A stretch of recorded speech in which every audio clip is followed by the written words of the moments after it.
नमस्कार। दोस्तों, दिल्ली में बहुत ठंड है और यहाँ जब मैं आया तो मौसम बिल्कुल उल्टा था, लेकिन यहाँ थोड़ा सा डिफरेंट लग रहा है कि यहाँ के मुंबई के लोग ठंडे हैं। नमस्कार। और मराठी बहुत ज्यादा नहीं आती है, लेकिन एक वर्ड सीखा है, अस्कार मुंबई। सही है? अब ऐसा नहीं है पता चले पकड़ लो यार गलत बोला है।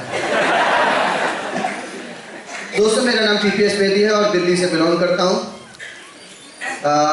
फॉरएवर के साथ तो मेरा सफर लगभग 10 साल पहले स्टार्ट हुआ। इसमें आने से पहले मैं एक बिजनेस फैमिली से बिलोंग करता हूँ। हमारी इंडस्ट्री रही है प्रिंटिंग और पैकेजिंग की।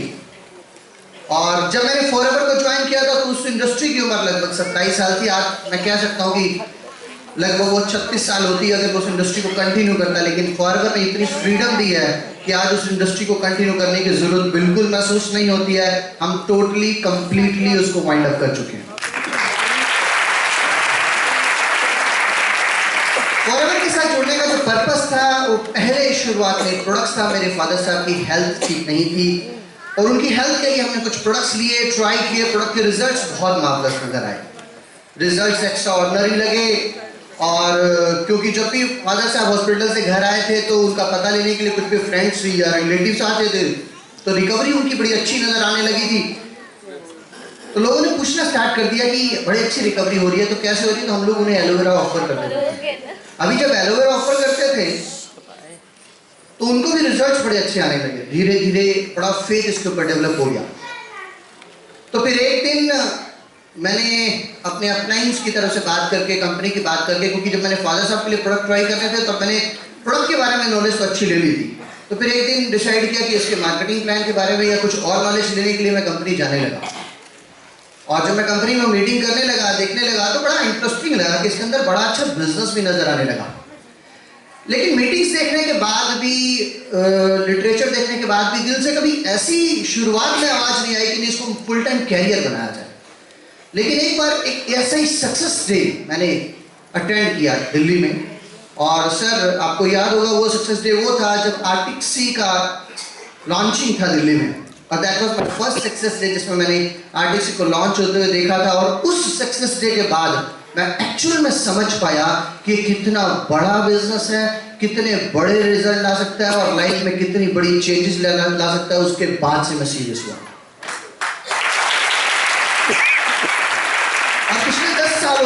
पिछले 10 सालों में मैं हमेशा ये देखते चला रहा हूँ कि मेरी टीम के बहुत सारे लीडर्स और ऑल ओवर इंडिया में एफएलपी के बहुत सारे लीडर्स जो टर्न अप हुए, वो कहीं ना कहीं सक्सेस डे के कारण, जो उन दिनों में हम रैली या जोनाथन रैली कहा जाता था उसको कहते थे, उससे टर्न अप होते हैं, क्योंकि विश्वास बिल्डअप वहां से होता है। तो एनीवे, वहां से एक विश्वास बिल्डअप होगा कि इसको पूरा कैरियर बनाया जा सकता है। और इसको देखने के लिए मुझे जरूरत था कि मैं समझूं इस बिजनेस को, इसके बारे में थोड़ी जानकारी लूं। तो मैंने निश्चय किया कि कुछ और जानकारी लेना स्टार्ट करें। और उसके लिए मैंने कुछ लिटरेचर का सहारा लिया। सीडीज थी उन दिनों में, एक दो वो थी, और कुछ बुक्स थी, उनको लेना, पढ़ना स्टार्ट किया। मीटिंग्स में जाना स्टार्ट किया। उन दिनों में हफ्ते में एक ही मीटिंग हुआ करती थी। और जब मैं उस मीटिंग्स को देख रहा था, उनके बारे में जान रहा था, तो एक विश्वास पैदा होता जा रहा था कि यहाँ पर बहुत कुछ हो सकता है, बहुत कुछ अचीव किया जा सकता है। तो जब मैं इस अचीवमेंट के बारे में वर्किंग करना स्टार्ट करता हूं तो कुछ लीडर्स वहां पे मैं देखता हूं दिल्ली में बड़े अच्छे ढंग से कामयाब लीडर काम कर रहे थे। यहाँ पे इस मंच में मैं उनका नाम जरूर लेना चाहूंगा कि शुरुआती दौर पे वो मेरे मेंटर बने, मेरे गुरु हैं आज भी वो लोग। उन लोगों ने कमाल का साथ दिया मुझे शुरुआती दौर पे। और उन लीडरों में से, उन लीडर्स में से अगर मैं नाम लूँ तो Sunil Gupta ji, Prem Rajan sir, major Bhatnagar sir, Maheshwari sir, Shri Harlalka ji, they were the fantastic leader. मैंने उंगली पकड़ के उनके साथ फॉरएवर में चलना सीखा। एनीवे, जब वो काम करना स्टार्ट किया, काम करते चले गए, तो धीरे धीरे assistant supervisor, assistant manager, car plan, ये सब अचीव हुआ। काफी चीजें मेरे को बेनिफिट दी। और फॉरएवर में मुंबई मेरे लिए हमेशा लकी रहा है। मैं आपको बताना चाहूंगा यहाँ पे कि लास्ट टाइम जब मैंने स्टेज पकड़ी थी और माइक मेरे हाथ में था बोलने के लिए, रैक सर ने मुझे पिन भी लगाई थी, मुझे याद है। मैनेजर कार प्लान मैंने मुंबई में अचीव किया था और इस बार ही मेरी टर्न अप जो पिन हो रही है और पहली बार सॉरी मैनेजर बनने के बाद माइक पकड़ रहा हूँ, फिर मुंबई में पकड़। Mumbai is always lucky for me. Now the point है कि जब मैं बिजनेस को स्टार्ट कर रहा था तो जो अचीवमेंट होती चली जा रही थी और जो स्ट्रगल हमने की उस पीरियड के दौरान कुछ सीखने को मिला, कुछ समझने को मिला। वो सीखा ये कि वेलनेस इंडस्ट्री आने वाले समय में सबसे बड़ी इंडस्ट्री होगी, इसमें कोई सेकंड थॉट नहीं। आईटी इंडस्ट्री को भी पीछे छोड़ जाएगी इंडस्ट्री, और बड़ी सारी इंडस्ट्री को छोड़ जाएगी। कारण बहुत जरूरी है, आज हर इंसान अच्छी सेहत चाहता है और अच्छी सेहत के लिए बहुत कुछ कर रहा है, लेकिन सोल्यूशन उसे नजर नहीं आ रहा। अभी अच्छी सेहत, अच्छा एक बात और है, आम इंसान को अब ये भी समझ में आ गया है कि प्रिवेंशन ही बेहतर है। Prevention is always better than the cure. कहा जाता था, कहावत सुनते थे लेकिन लोग मानते नहीं, लेकिन आज मानते हैं, फॉलो करना स्टार्ट कर दिया। वो वेट नहीं करते हैं कि मेरी तबीयत खराब हो तो तब मैं अपनी सेहत के बारे में सोचूं, आज उन्होंने मानना स्टार्ट कर दिया। तो ये मैंने उस वक्त महसूस कर लिया था कि वेलनेस का दौर तो आने वाला है, इसमें कोई सेकंड दौर नहीं, पूरी दुनिया। और वेलनेस इंडस्ट्री के अंदर अगर आप जाएंगे तो मार्केट में पाएंगे बड़े अच्छे न्यूट्रिशंस भी मिलते हैं, लेकिन फॉरएवर जैसा एलोवेरा जेल जो 3 स्टेज एक साथ करेगा, डिटॉक्सिफिकेशन करेगा, न्यूट्रिशन देगा, बॉडी को सेल लेवल पे जाकर रिपेयर करेगा और यहां तक इम्यूनिटी पावर को बढ़ा के आपको हेल्दी करेगा, ऐसा प्रोडक्ट कहीं नहीं मिलेगा। और एलोवेरा बनाने में अगर दुनिया में सबसे बड़ा हेल्दी प्रोडक्ट एलोवेरा है तो एफएलपी फॉरएवर का मुकाबला पूरी दुनिया में एलोवेरा को लेकर तो हो ही नहीं सकता और बीआई को लेकर हो ही नहीं सकता। मेरे एक दोस्त बड़ी अच्छी बात कहते हैं, अक्सर आपने सुना भी होगा कई बार उनके मुंह से, उनका कहना है कि एलोवेरा के पत्ते में और बीआई के छत्ते में हमारा कोई मुकाबला नहीं।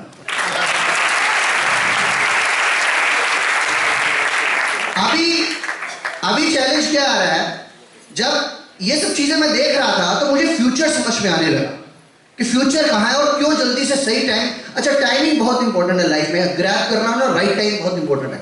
आम इंसान जीवन में चाहता क्या है? पहला, सुख निरोगी काया। दूसरा, उसे बहुत अच्छी वेल्थ चाहिए। तीसरा, उसे सिक्योरिटी चाहिए, अगर कल को मुझे कुछ हो जाए तो मेरी फैमिली सिक्योर हो। और अगर ये सारा कुछ बढ़िया है और पैसा भी आ गया और अच्छी सेहत भी आई तो फैमिली के साथ उसको एंजॉय करूं तो फ्रीडम, टाइम फ्रीडम भी मिल जाए। ये चीजें चाहता है और इंसान हर रूप में, हर प्रोफेशन में कोशिश भी कर रहा है। मैं एक बिजनेसमैन था, मैं बिजनेस के अंदर यही कोशिश करता था, पाता था या नहीं पाता था अलग बात है। फॉरएवर के अंदर जब मैं आया तो एक नीड मेरी बड़ी स्ट्रांग थी, बड़ी चैलेंजिंग नीड थी, जो मेरे को मेरे बिजनेस से बड़े दुखी होता था, मैं उस पार्ट से बड़ा दुखी होता था। फैमिली बिजनेस में मुझे एक चीज, जो कितने बिजनेसमैन है यहाँ पर, बिजनेस बैकग्राउंड से कितने लोग हैं, ये रिलेट करेंगे मेरे से, बात को करेंगे, समझेंगे मेरी बात। मैं जब अपने क्लाइंट को पेमेंट मांग देता था और पेमेंट मांगने के लिए जाता था तो मेरा क्लाइंट जब मुझे पेमेंट देने की बात करता था तो ऐसे बिहेव करता था जैसे मैं उससे अपना पैसा नहीं मांग रहा हूं, उधार मांग रहा हूं। 2-2.5 लाख रुपए आउटस्टैंडिंग खड़ा है क्लाइंट के पास, वो बड़ी स्टाइल से फोन करके मुझे बोलता है, बेदी जी आपका चेक तैयार है, आप आ जाइए। मैं बड़ी जल्दी अपनी बाइक स्कूटर लेके भागता था, चलो इस बार चेक मिलेगा। जाता था, देखता था 20-25 हजार का चेक दे रहे हैं। मैंने कहा यार 2-2.25 लाख रुपए आउटस्टैंडिंग है, 20-25 हजार का चेक दे दो। चिंता नहीं करो, डायरेक्टर साहब से लड़के मैंने साइन करवा लिया, अगले हफ्ते एक चेक और दे दूंगा। एक काम और करना, चाहते जाते 35 हजार का नया ऑर्डर ले जाओ। अब मुझे चिंता इस बात की होती थी कि जब मैं बेस्ट सर्विस दे चुका हूं, मैंने बेस्ट प्रोडक्ट्स दे दिए, प्रिंटिंग बेस्ट आपको दे दी और इकोनॉमिकल रेट पे दे दी, तो मैं अपना पैसा क्यों इस तरह से मांगूं। लेकिन फॉरएवर में आने के बाद, फॉरएवर के अंदर ही शायद मुझे वो नीड नजर आई कि जो मर्जी हो जाए, आंधी आए, तूफान आए, ओले गिरे ना गिरे, मौसम बदले ना बदले, 1 तारीख का काम 30 तारीख को खत्म होगा, डॉट 15 तारीख को चेक आपके हाथ में।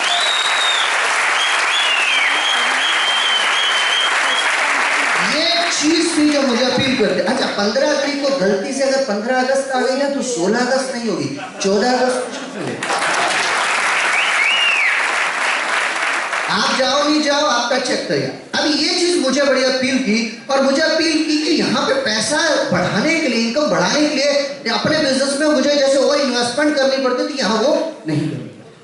बिजनेसमैन यही करता है। अच्छा, जॉब क्लास में अपनी ट्राई तो करता है, जो जॉब में होते हैं उनके साथ भी ऐसे ही होता है। जॉब में इंसान क्या करता है, बेसिकली जॉब के लिहाज की जहां तक मैंने देखा है, नजरिया क्या होता है, लाइफस्टाइल क्या होता है, हर 25 तारीख को 1 तारीख का इंतजार चालू। कितने लोग एग्रीड हैं? बच्चे पूछेंगे छुट्टियां मनाने कहाँ जाना है, बेटे इस बार छुट्टियां नाना नानी क्या बचे। लेडीज मार्केट में गई 2 साड़ी देखने के लिए, एक साड़ी वो जो पसंद की और एक्चुअल में एक साड़ी लेके आई, जो पसंद की वो एक्चुअल में छोड़ आई। क्यों? Budgeting problem. फॉरवर्ड लिविंग के अंदर अगर यहां पर आप स्टार्ट करते हैं तो मुझे लगता है कि आम इंसान को जो 4 चीजें चाहिए, जो उसका फाइनेंशियल फ्रीडम उसका मेन एस्पेक्ट है, वो यहाँ पे हर चीज का सोल्यूशन देता है। तो यहाँ पर आपको अच्छी सेहत मिलती है और अच्छी सेहत के साथ साथ आपको वो फाइनेंशियल फ्रीडम तो मिलती ही मिलती है, क्योंकि यहाँ पर आप अकेले नहीं हैं। आप अपने जीवन में चेक कीजिए, आपको अगर आपका मकान बन रहा हो और ईंटों का ट्रक खुद खाली करना पड़े तो थक जाएंगे पूरी रात में, लेकिन अगर आपके पड़ोसी साथ में आके उस ट्रक को खाली करने लगेंगे तो देखिएगा बड़े आसानी से कुछ लोग मिलकर उसको खाली करेंगे। फॉरएवर भी कुछ ऐसा ही बिजनेस है। आप अपनी जॉब में, बिजनेस में, प्रोफेशन में अपनी परेशानियों का ट्रक अकेले ही खाली करते आते हैं, इसलिए टांग खींचने वाले वहां ज्यादा होते हैं, लेकिन यहाँ पे हाथ पकड़ के ऊपर खींचने वाले ज्यादा नहीं हैं। कंपनी आपको सहारा देने को तैयार है, आपकी अपलाइन आपको सपोर्ट करने को तैयार है, आपकी टीम आपको ऊपर खींचने को तैयार है, क्योंकि यहाँ पे वन मैन शो नहीं है, इट्स टीम वर्क। टीम के साथ आप आगे बढ़ते हैं। अभी चारों चीजें आपको मिलती है। देखिए बिजनेसमैन के केस में क्या होता है, बिजनेसमैन रिच होता है, वेल्दी नहीं होता। रिच और वेल्दी का मतलब थोड़ा सा समझना होगा इस बात को समझने के लिए। रिच वो इंसान है जो अमीर होता है अपनी काबिलियत के कारण, और अमीर होने के बाद कभी भी गरीब हो सकता है। मेरे पापा ने 25 साल 26 साल जिस इंडस्ट्री को दिए, जब अचानक 1.5 महीने के लिए हॉस्पिटलाइज हुए तो वो इंडस्ट्री जीरो हो गई थी। हम रिच थे लेकिन फिर रिच नहीं रहे। लेकिन टाटास, अंबानीज, बिल गेट्स, इन लोगों ने नेटवर्क बना रखा है।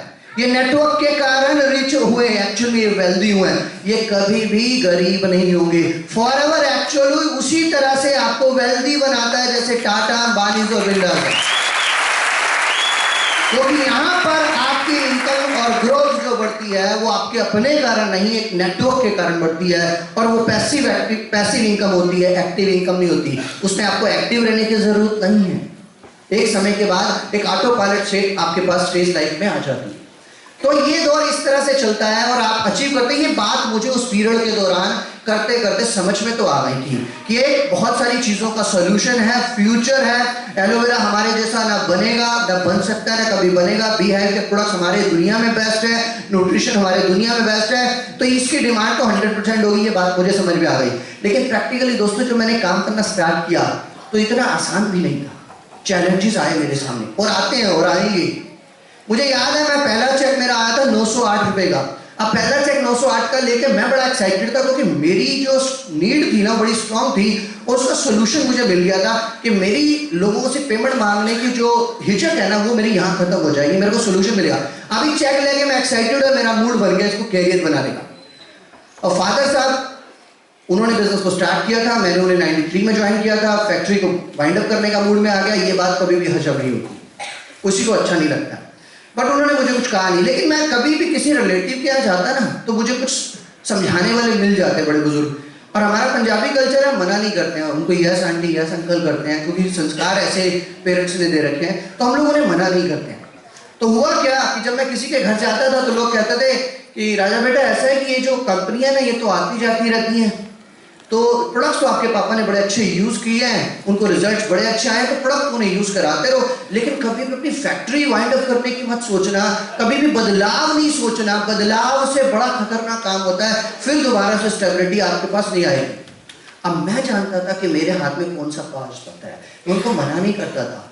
बिलीव था, एक फेथ था मुझे कि मेरे हाथ में एक चीज आ गई है जो एक्स्ट्राऑर्डिनरी और मेरी प्रॉब्लम की सोल्यूशन दे सकती है। वो बिलीव मुझे लेके आगे चल रहा था। लेकिन उसमें चैलेंजेस आते थे, लोग समझाते थे, आपको भी समझाएंगे, डाइवर्ट करेंगे। सबसे पहले फैमिली एंगेज्ड, उसके बाद आपके सर्कल वाले एंगेज्ड, और फिर कुछ ऐसे मिलेंगे, अच्छा तो भी फंस गया। बहुत कलाकार बैठे हैं, एक से बढ़कर एक सलाहकार आपके पास बैठे, बड़े अच्छे सलाह, जिनको कोई फील्ड नहीं होगा वो भी सलाह देंगे। एनीवे ये चैलेंजेस तो थे अपनी जगह, और भी चैलेंजेस थे, क्योंकि लाइफ उस समय, जिस समय मेरे को फॉरएवर आई, लाइफ थोड़ी सी फाइनेंशियल क्राइसिस में थी। आल्दो मैं ऊपर वाले का शुक्रिया अदा करना चाहूँगा, मैं पेरेंट्स का शुक्रिया अदा करता हूँ कि उन्होंने अच्छे संस्कार दे रखे थे मुझे, उन्होंने बड़ी अच्छी लाइफ बिताई थी हमारे लिए, हम बचपन बहुत अच्छा देखा था हमने, लेकिन वो टाइम क्राइसिस का था। अभी उस क्राइसिस के टाइम में फॉरएवर करने में निकलता तो और नए नए चैलेंजेस आते।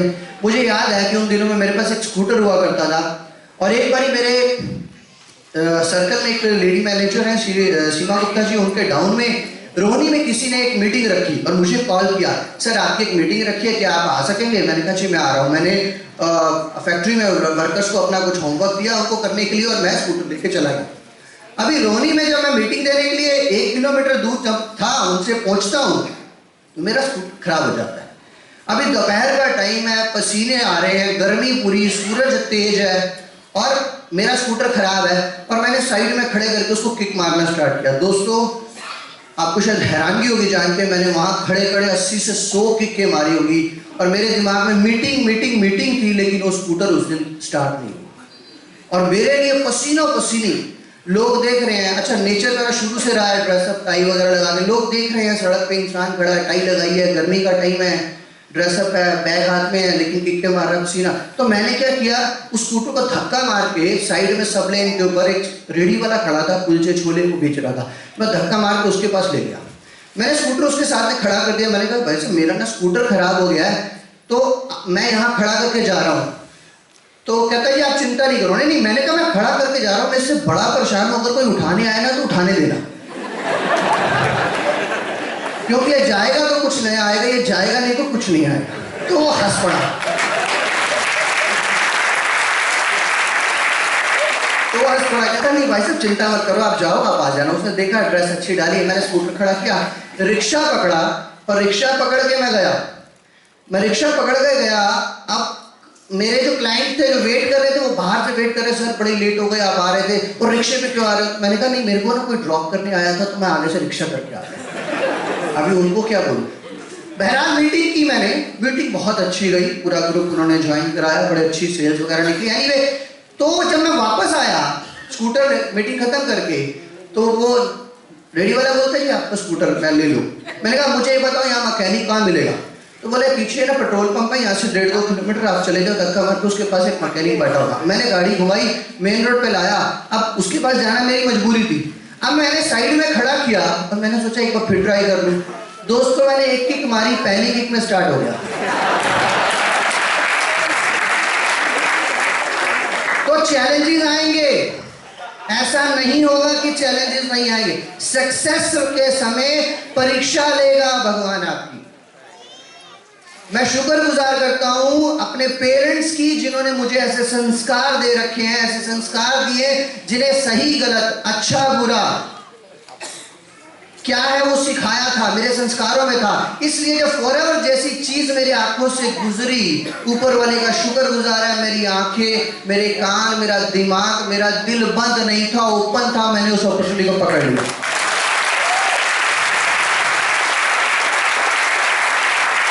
तो फॉरएवर आपको कुछ भी चेंजेस करा सकता है।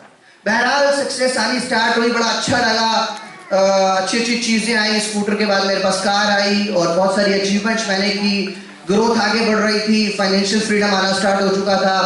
लेकिन इसके साथ साथ एक छोटी सी डिजीज आ गई मुझे, अक्सर हो जाता है इस पीरियड के दौरान, आप चेक कीजिएगा, खासकर मैनेजर सीनियर्स को, उसे आप कहते हैं कंफर्टेबल जोन डिजीज। बड़ी खतरनाक डिसीजन। जब पैसा आ जाता है ना तो आप कंफर्टेबल होते हैं, क्योंकि ग्रुप काम कर रहा है, पैसे आ रहे हैं, आपको लगता है अब क्या जरूरत है, तो आपको एफर्ट धीरे धीरे कम होने लगते हैं। और एफर्ट धीरे धीरे जब कम होने लगते हैं तो दिक्कत और आती है, और फिर अचानक चेक फ्लक्चुएट होता है। क्यों? ग्रुप आ रहा है, आपको लगता है आप अचीव हो गए हैं, ऐसे आप चलने लगते हैं थोड़ा सा स्टाइल में, तो दिक्कत क्या है, प्रैक्टिकल फील्ड वर्क कम हो जाता है। मेरे साथ भी हुआ, वो गलती मेरे से भी। अभी गलतियां मेरे से हुई तो समझ में नहीं आया था, मैंने दोबारा से फास्ट ट्रैक पकड़ा, काम करना स्टार्ट किया, लेकिन दिक्कत क्या हो रही थी, सोल्यूशन फिर नहीं मिल रहा था, चेक फ्लक्चुएट ही कर रहा था, पहले बढ़ता था अब फ्लक्चुएट कर रहा था। तो ऐसे में एक बड़ा अच्छा काम हुआ मेरे साथ, मेरी किस्मत फिर दोबारा से अच्छी हुई कि दिल्ली में ट्रेनिंग हुई हमारे, उन्होंने country manager Shri Ashish Dube sir ने एक बॉस ट्रेनिंग ली।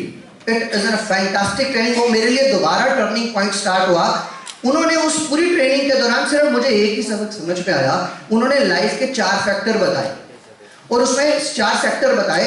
4 सेक्टर में सेकंड सेक्टर था कि जो आपको काम करना है ना वो सेकंड सेक्टर में काम करना है, मतलब आपको उन चीजों में काम करना है जो इंपॉर्टेंट तो बहुत है लेकिन अर्जेंट नहीं है, राइट सर?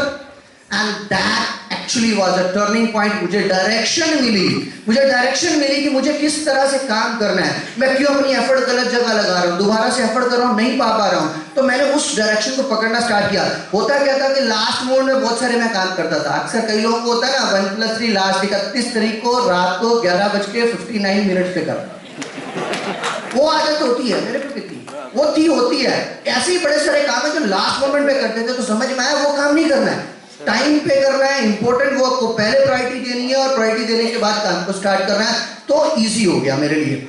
और दोस्तों उसी ट्रेनिंग का नतीजा है, आप देख रहे हैं। उसके बाद ना सिर्फ मैंने कार प्लान अचीव किया, 1 कार प्लान 2, 1 रिपीट हुआ, 2 क्वालिफाई हुआ, 3 क्वालिफाई हुआ, 4 बार कार प्लान हुआ, 4 बार के बाद 5वीं बार कार प्लान 3 मेरा फरवरी में दोबारा से ड्यू है, जिसको ऑलरेडी मैं क्वालिफाई कर चुका हूं, जो ऑलरेडी मैं क्वालिफाई कर चुका हूं। नाउ माय पॉइंट इज, होगा कि चैलेंजेस आएंगे, आपको भी चैलेंजेस आते हैं, तो होता कि अक्सर जब हमें चैलेंजेस आते हैं तो हम लोग क्या करते हैं, मेरा तो काम नहीं चल रहा सर, अप्लाई कर मैं तो कई लोगों से बात करता हूं पर मेरा तो काम ही नहीं चल रहा, तो हम क्या करते हैं धीरे धीरे फॉरवर्ड से दूर होते जाते हैं। ये सबसे बड़ी मिस्टेक है। आपको करना सिर्फ इतना है कि फॉरवर्ड से दूर नहीं होना है, आपको सिर्फ इतना करना है फॉरवर्ड की ओर पास आ जाना है। अपनी ट्रेनिंगों को और बढ़ा दीजिए, ट्रेनिंग कम नहीं कर रही उस समय ट्रेनिंगों को बढ़ाना है, जरूरत है आपको ट्रेनिंग की। लोग कहते हैं मैंने 4 BOPP कर ली, 3 NDO कर ली, 2 बार मार्केटिंग प्लान कर लिया, अब क्या करूं? ऐसा नहीं है। आज भी मुझे जरूरत पड़ती है, कमी महसूस होती है, लगता है ग्रोथ में कुछ चैलेंजेस आ रहे हैं। आज भी मौका मिलता है। दिल्ली का जो हमारा प्रेजेंटेशन ट्रेनिंग हॉल है वो बहुत बड़ा नहीं है, बहुत जल्दी बड़ा होने वाला है, बड़ा नहीं है, तो एक सीट अगर खाली मिल जाती है तो मैं पकड़ लेता हूँ ट्रेनिंग लेने की, मैं छोड़ता नहीं। अभी हम उस ट्रेनिंग हाथ को थोड़ा सा एक्सटेंड कर रहे हैं। एनीवे, द आइडिया ये है कि ट्रेनिंग नहीं छोड़नी है, ट्रेनिंग पकड़नी है। अच्छा, लोग एक्सक्यूज देते हैं, मैं बताऊं किस तरह से एक्सक्यूज देते हैं। लोग आपको अक्सर कहते होंगे सर देखो आज ना मैं इस फॉरएवर सक्सेस इवेंट में नहीं जा सकता, क्यों? मेरे को ना ये काम है, मेरे पड़ोसी के घर में बर्थडे है, मेरे फलाने जानकार का ना मैरिज है, वहां जाना है। दोस्तों मेरे को समझ में नहीं आता, मेरे पास कभी एक्सक्यूज ही नहीं आते थे। मेरे को आज तक ये समझ में नहीं आया कि आज तक कभी किसी के पास ऐसा हुआ है, किसी के पड़ोसी के बेटे ने कहा अब तो अंकल गुप्ता अंकल नहीं आए हैं, मैं तो केक नहीं काटूंगा। या दूसरा पड़ोसी कहता देखो जी चाचा जी नहीं आ रहे, रिश्तेदारी में दूर के चाचा जी नहीं आ रहे हैं, तो इसलिए मैं घोड़ी नहीं चढ़ूंगा, पोस्टपोन कर दो। वो मना करते हैं, वो टीम होता है। दोस्तों क्या फॉरएवर का इवेंट ज्यादा इंपॉर्टेंट है, सक्सेस यहां मिलेगी वहां नहीं मिलेगी। मेरा बिलीव है अगर फॉरएवर में सक्सेस हो जाओ, 1 लाख रुपए का चेक आ जाए ना, 20,000 रुपए की डायमंड रिंग मैरिज कपल को जाके लड़की वालों को देना, अगली बारी VIP गेस्ट आप होंगे। इस इवेंट को इंपॉर्टेंट मत दो, फॉरएवर के सक्सेस डे को इंपॉर्टेंट दो। और सक्सेस डे नहीं, लाइफ टाइम में हर जगह सक्सेस दिलवानी है। तो फाइनली ये दौर ऐसे ही चलता रहा, आगे बढ़ते रहे, हम सीखते रहे, आगे चलते रहे। अकेला नहीं हूं, इसमें जरूरत है आपको काउंसलिंग करने की, जरूरत है आपको उन लोगों को एज ए कोच बनाने की, मेंटर बनाने की जिनकी जरूरत आपको पड़ती है। आज भी लास्ट ईयर मैंने बहुत सारी सक्सेस मिस की, और ऐसा नहीं था, मुझे लगता था मैं एक्सपर्ट था लेकिन मैं नहीं था। लास्ट ईयर कुछ सक्सेस मिस कर दिया, तो फिर मुझे जरूरत हुई मेंटर की। मैं अपने मेंटर, अपने कोच, मेरे अपने स्पॉन्सर श्री अरुण सुराना जी, उनके लिए एक बार जोरदार तालियां चाहूंगा। श्री अरुण सुराना जी, हरलालका जी को आज भी थैंक्स करता हूं। आज भी मुझे उनकी काउंसलिंग की जरूरत पड़ती है, आज भी मुझे उनकी कोचिंग की जरूरत पड़ती है। आज भी इस साल की सक्सेस के पीछे भी उनका बहुत बहुत और बहुत बड़ा हाल है। Thank you very much Surana ji, मैं आपका तहे दिल से शुक्रिया अदा करता हूँ कि मैं बहुत लकी हूं कि आपको मैं एज ए कोच मानता हूं, मेरे स्पॉन्सर मानता हूं। इसके अलावा इसके पीछे मेरी टीम का बहुत बड़ा हाथ है, मेरी टीम के लोगों का बहुत बड़ा हाथ है। मेरी टीम के manager Seema Gupta and team, JK Gupta and team, Varinder Singh Saggu and team, और रवि पाल एंड टीम, और विकास बंसल एंड टीम, और none other than my younger brother Taranjeet Singh, वो अभी मैनेजर है उनकी टीम, और मेरे बहुत सारे टीम के और सारे distributor, each and every single distributor, मैं सबका नाम यहाँ से नहीं ले पाऊंगा, प्रैक्टिकल पॉसिबल नहीं है, लेकिन वो सब जानते हैं। मैं तहे दिल से उनका शुक्रिया अदा करता हूँ और दुआ करता हूँ कि उनकी मनपसंद तरक्की जो वो चाहते हैं फॉर एवर लिविंग में उनको मिले। ये मेरी मेरी मेरी दुआ है दिल से।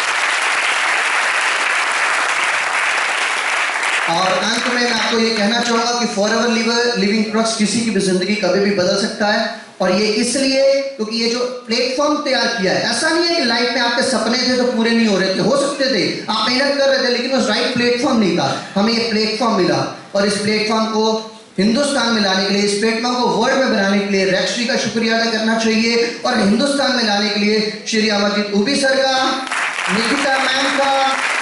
और निकिता मैम के बारे में और बताऊं, ये क्या करते हैं बेसिकली, स्टाफ है ना हमारा, ये हमारे लिए जैसे अंधेरे में हम कार रात को लेके चलते हैं तो नजर तो नहीं आता 2-4 किलोमीटर दूर, लेकिन 200 मीटर दूर आता, तो जो लाइट होती है ना, लाइट, ये वो लाइट का काम करते हैं। ये समय समय पे गाइड करते हैं, मैनेजमेंट हमें गाइड करते हैं, राइट लेफ्ट देखो, गड्ढा आ रहा है, ध्यान से ऊपर चढ़ना, नीचे उतरना है, तो पता लगता रहता है। तो मैं शुक्रिया अदा करता हूँ इन लाइट्स का, और रिक्वेस्ट करता हूँ ये लाइट लाइफ टाइम हम दोनों की, आप दोनों की हमें मिलती रहे। और इसके साथ साथ मैं शुक्रिया अदा करता हूँ एफएलपी स्टाफ मुंबई का, everybody over here is fantastic, Samita, Sharmila, Asha, everybody is fantastic, Rohan has done good job, Suraj, everybody fantastic. Even new Delhi की अगर मैं बात करूं तो दिल्ली का स्टाफ फैंटास्टिक है, दिल्ली के ट्रेनर फैंटास्टिक है, दिल्ली के ट्रेनर ही फैंटास्टिक नहीं है, दिल्ली में जो नेट रूम है वो बहुत बढ़िया काम कर रहा है, बहुत अच्छे ढंग से काम कर रहा है। मैं तहे दिल से उनका शुक्रिया अदा करता हूँ।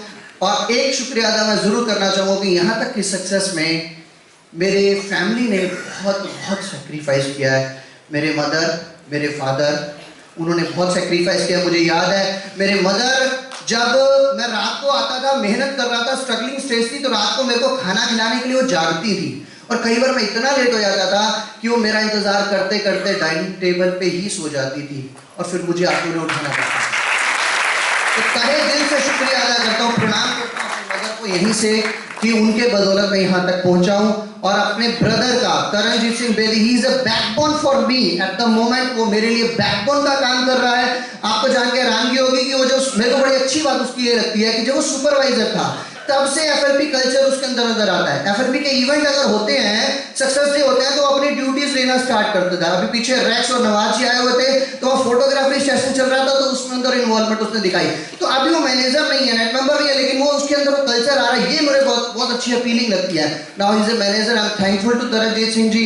और दोस्तों मैं आपको बताना चाहूंगा कि ये वन मैन शो नहीं है। नए लोगों के लिए लास्ट बट नॉट लीस्ट, नए लोगों के लिए एक लास्ट में मैसेज, कितने लोग नए हैं फर्स्ट टाइम, जो फर्स्ट टाइम इस अपॉर्चुनिटी को देखने आए हैं? सबसे पहले तो मैं आप लोगों का धन्यवाद करता हूं कि आपने कीमती समय देके मुझे सुना, लेकिन आपके लिए बहुत अच्छी चीज, बड़ा प्यारा मैसेज जो प्रैक्टिकल मेरे पास आपके लिए, वो जरूर मैं देना चाहूंगा अंत में। वो मैसेज सिर्फ इतना सा है कि ये प्रैक्टिकल इवेंट मेरे साथ हुआ। क्या हुआ? मैं और मेरे ब्रदर आज से तकरीबन 5-6 साल पहले की बात है, चंडीगढ़ सक्सेस डे रैली होती थी, वहां पर गए हुए थे अटेंड करने के लिए। अब उस रैली के बाद सर्दियों के दिन थे, जनवरी के दिन थे, दिसंबर जनवरी के दिन थे, ठंड बहुत पड़ रही थी। रैली के बाद हमें अगले दिन सुबह जलंधर में किसी पर्सन से मीटिंग करने जाना था, लीडर से मीटिंग करने जाना था। रैली खत्म हुई शाम को 6:30-7 बजे के आसपास। तो मैंने ब्रदर को बोला कि 2 रास्ते हैं हमारे पास, 2 ऑप्शन है। एक तो हम अभी के अभी हम जलंधर चले जाएं और वहां जाके कमरा लें होटल पे, और फिर सुबह कस्टमर को वहीं बुला के क्लाइंट को वहीं डील कर लेंगे। और दूसरा, अगर थकावट लग रही है तो अभी यही खाना खाते हैं, यही कमरा लेते हैं, सुबह जल्दी उठ के चल देंगे। बोला नहीं वीर जी, ठंड बहुत ज्यादा है, तो बेटर है कि अभी के अभी चलते हैं। मैंने कहा डन। हम लोगों ने बोला अगर अभी जाना है तो ऐसा है कि डिनर वहां रात को 11 बजे पहुंचेंगे, 12 बजे तो डिनर नहीं मिलेगा, तो डिनर यहाँ कर लेते हैं। तो डिनर करके हम लोग 9-9:30 बजे निकले और जलंधर पहुंचे। सुनने वाला इवेंट है। जब हम जलंधर पहुंचे तो तकरीबन 12:30 बजे का टाइम था, ठंड बड़ी, धुंध बड़ी हो रही थी। अब अनफॉर्चुनेट हमारे साथ क्या हुआ, अनफॉर्चुनेट हुआ कि उस दिन किस्मत की बात है, हमें किसी भी होटल में कोई कमरा नहीं मिला हमें, क्योंकि उन दिनों में शादियों का साया बहुत तेज था, हर होटल हर कमरा बुक था। तो हम लोग एक होटल से दूसरे होटल ढूंढते, तकरीबन ऐसा करते करते रात के 2-2:30 बज गए। अब 2-2:30 बजे हम सड़कों पे घूम रहे हैं, रिक्शे वाले को पकड़ रहे हैं, भाई कोई होटल बताओ, यहाँ पे होटल क्या है, तो होटल नहीं बता पा रहा। ऐसे में एक स्कोडा गाड़ी आके मेरे पास रुकती है, मैं सड़क पे अकेला खाली खड़ा हूँ, स्कोडा गाड़ी आके रुकती है, उसके शीशे नीचे उतरते हैं, 3 लड़के मेरी तरफ देखते हैं। अभी 3 लड़के बाहर गर्दन निकाल के पूछते हैं, पंजाबी में बोलते हैं, मैं ट्राई करूंगा उसको हिंदी में ट्रांसलेट करने की। कहना पाजी ए रोड दिल्ली नू जाता है। मैंने को हैरान की, मैं कहा जी दसो, कहना अपन लुधियाने तो आ रहे हैं, रोड दिल्ली नू जाता है। अभी जो लुधियाना है वो जलंधर और दिल्ली के बीच में है, और वो आ रहे थे अमृतसर की तरफ से, यानी कि मुझे जलंधर मिले। आप यूं समझिए कि अगर मुंबई से पुणे आप जाते हैं तो सतारा एक जगह होती है, तो सतारा पे हम खड़े हैं और वो कोल्हापुर से आ रहे हैं और मेरे से पूछ रहे हैं कि ये रोड मुंबई को जाता है। तो मैं हैरान था कि उल्टी साइड से आ रहे हैं और मुझे कह रहे हैं कि हम पुणे से आ रहे हैं। तो मैंने कहा उल्टा कैसे है? मैंने कहा पहले मैं बता दूंगा रास्ता, लेकिन ऐसा कैसे हुआ कि आप आ तो अमृतसर से रहे हो? बोला ऐसा, लुधियाना में ना एक फैमिली फंक्शन था, फ्रेंड की शादी थी, अटेंड करने के लिए आए थे। रात को 4-4 पैग लगा लिए, खाया पिया, डांस किया, नशा चढ़ा हुआ था, हाईवे पे गाड़ी डाली, राइट टर्न लिया और फिर एक्सीलेटर दबा दिया। पंजाबी गाने चल रहे थे, 150 की स्पीड पे 1.5 घंटा चलाते रहे। चलाने के बाद पता चला कि दिक्कत आई कि खन्ना नहीं आया, अंबाला नहीं आया, कुछ नहीं आया।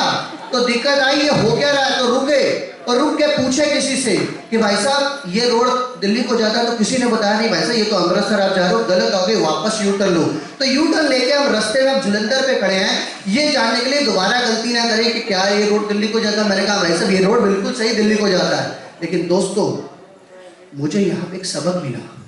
हम अपनी लाइफ में, एक जॉब में, एक बिजनेस में, एक प्रोफेशन में इसी तरह अपनी कार के ड्राइविंग पे सीट पे बैठे हैं और 150-200 की स्पीड से फुल एक्सीलेटर 10 साल, 20 साल, 20 साल, 25 साल, 30 साल दबा के रखते हैं।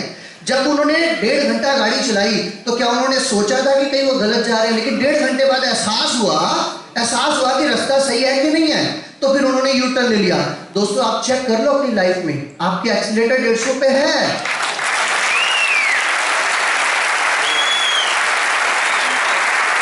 चेक कर लो आपकी लाइफ में, क्या आपकी लाइफ का वो व्हीकल आपको आपके सपनों की तरफ लेके जा रहा है या नहीं जा रहा? नहीं तो अभी के अभी यू टर्न ले लो, 40 साल बाद मौका नहीं मिलेगा, यही सही समय है।